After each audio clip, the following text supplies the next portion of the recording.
I remember screaming my own name at a woman.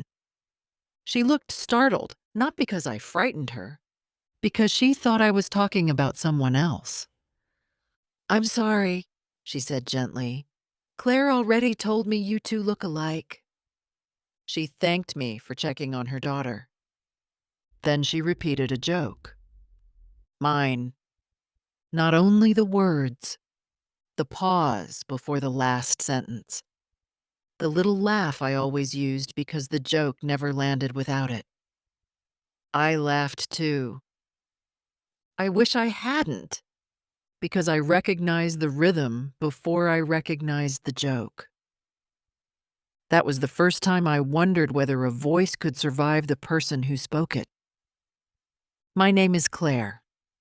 At least, that's the name I still answer to. Every morning, before I leave my apartment, I write those words at the top of a fresh page. Not because I'm afraid I'll forget my name, because I've started noticing how easily other people remember a version of me I've never been. It started after the divorce. People always imagine leaving someone as a clean subtraction. You pack your boxes, sign the papers, hand over the spare key. Eventually, the empty space where you used to exist becomes part of someone else's furniture. That's what I expected. Instead, nothing became empty. The first time I drove past the house, I wasn't trying to spy on my ex-husband. I only wanted proof that I'd actually left. The porch light still leaned slightly to the left because I'd never gotten around to fixing it. The cracked blue flower pot still sat beside the front steps.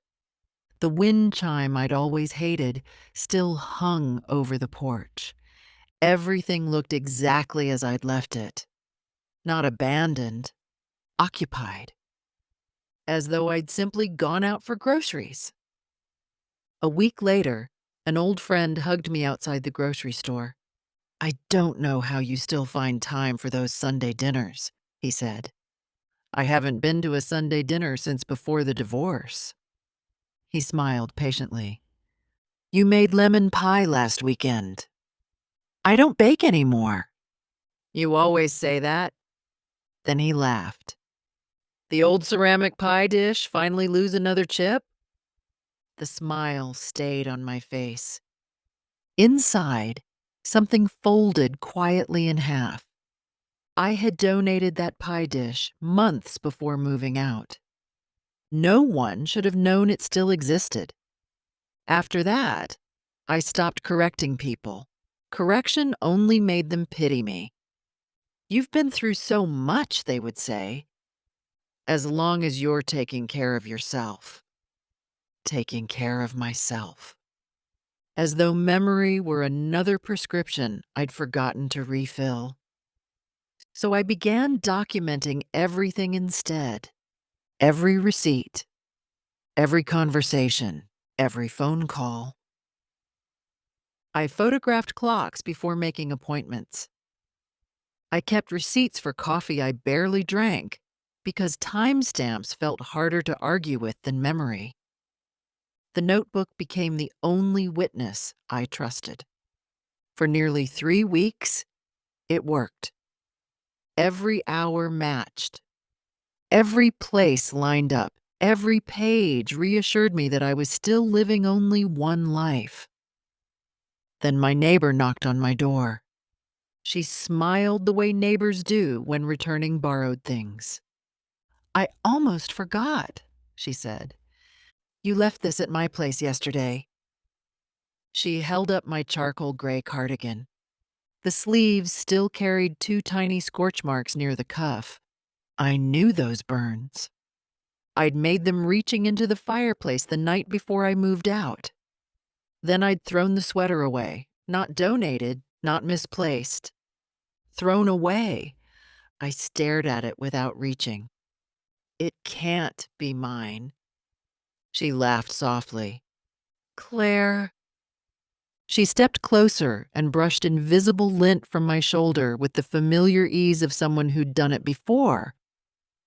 You were wearing it yesterday. I looked down. I was wearing the same cardigan.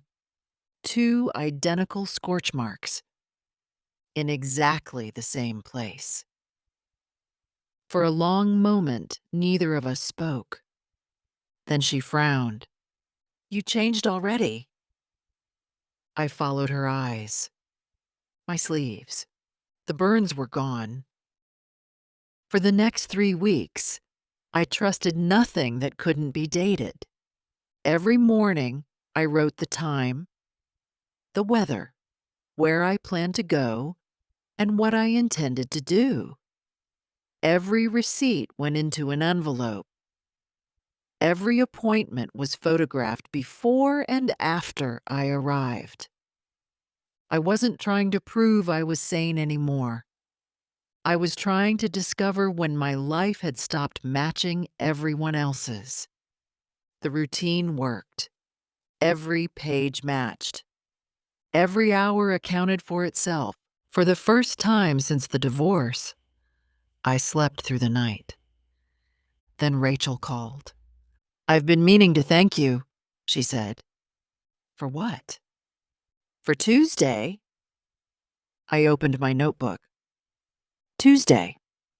Dentist. Pharmacy. Home by 6. Nothing else. You stayed with me, she said. You knew I wasn't doing well. I wasn't there. You made soup. I don't cook. Silence. Not disbelief. Concern. Claire, I think you should call your therapist. She ended the call before I could answer.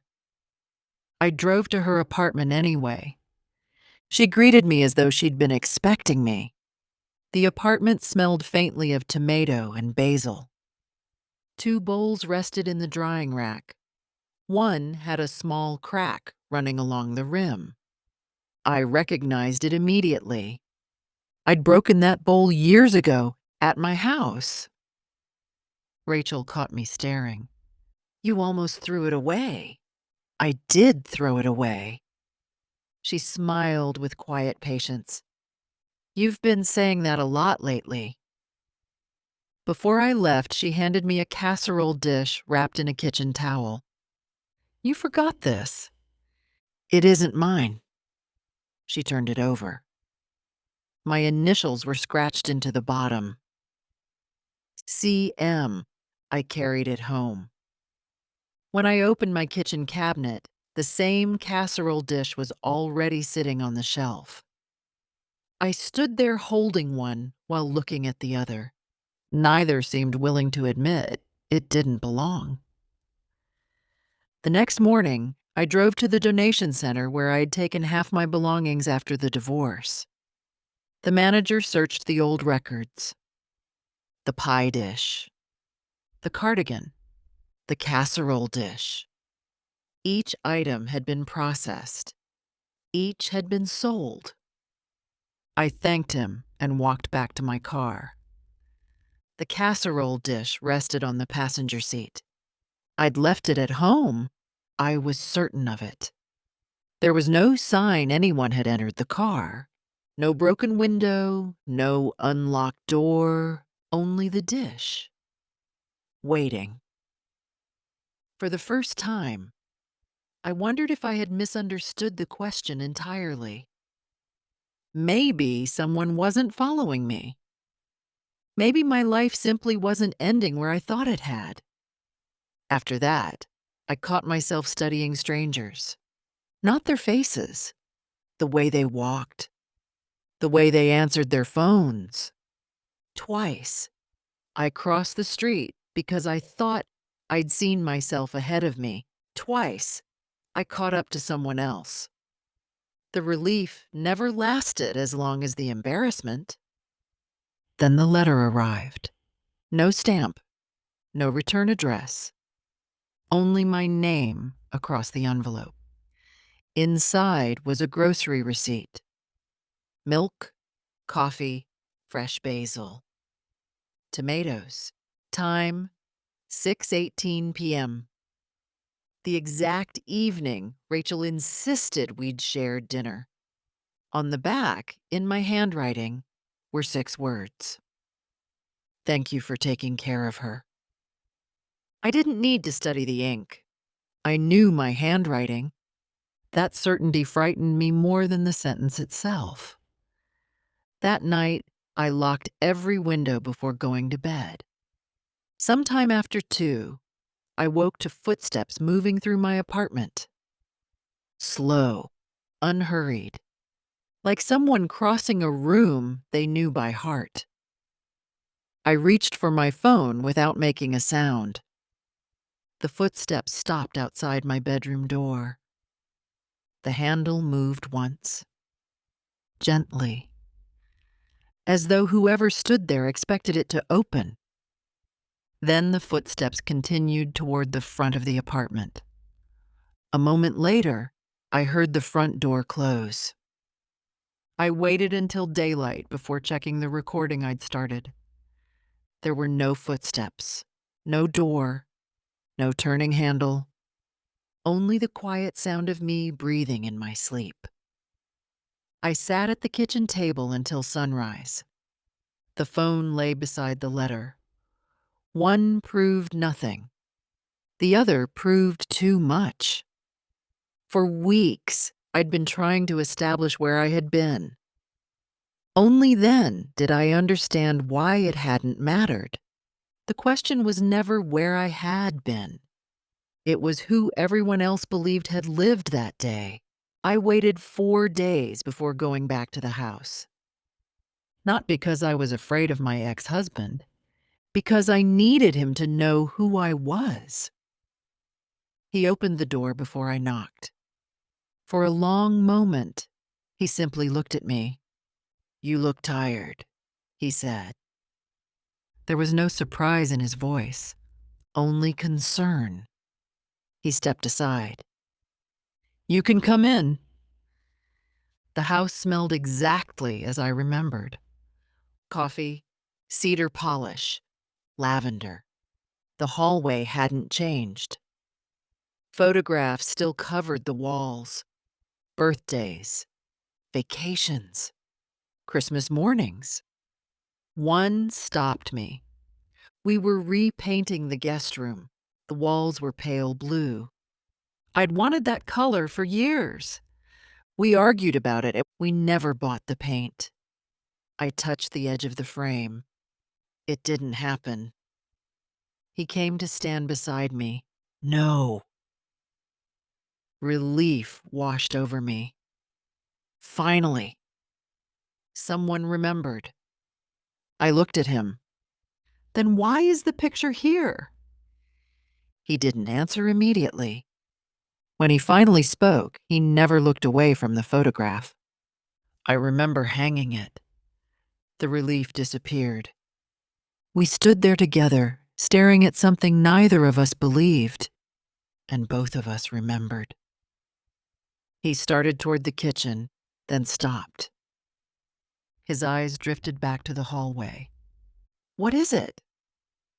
I asked. He frowned. I thought there was another picture. I looked where he was staring. There was only an empty stretch of wall. "What picture?" "I don't—" He rubbed the back of his neck. "I can't remember." For several seconds, neither of us moved. It wasn't the missing photograph that unsettled me. It was the certainty that, for a moment, we'd both expected to find one. He shook his head, almost apologetically. "I've been doing that more often." Neither of us said another word about it. He led me into the kitchen. 2 coffee mugs sat on the table. Steam drifted from one. Without thinking, I reached toward the other. "Don't." I stopped. He looked at the cups for several seconds. "I used to know." His voice was barely audible. "I knew which one you reached for." He picked up the steaming mug, held it, then quietly set it back down. I don't anymore. Neither of us spoke. Finally, I asked the question I'd carried there. Which one of us stayed? He closed his eyes. I don't know. You have to.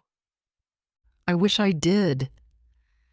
His answer came so quickly that I believed him. You lived with us. Yes. So tell me. He sat down slowly.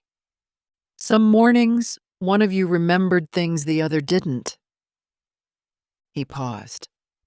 I thought grief explained it.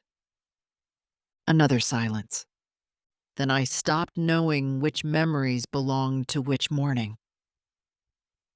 I felt my breathing begin to quicken. What did you do?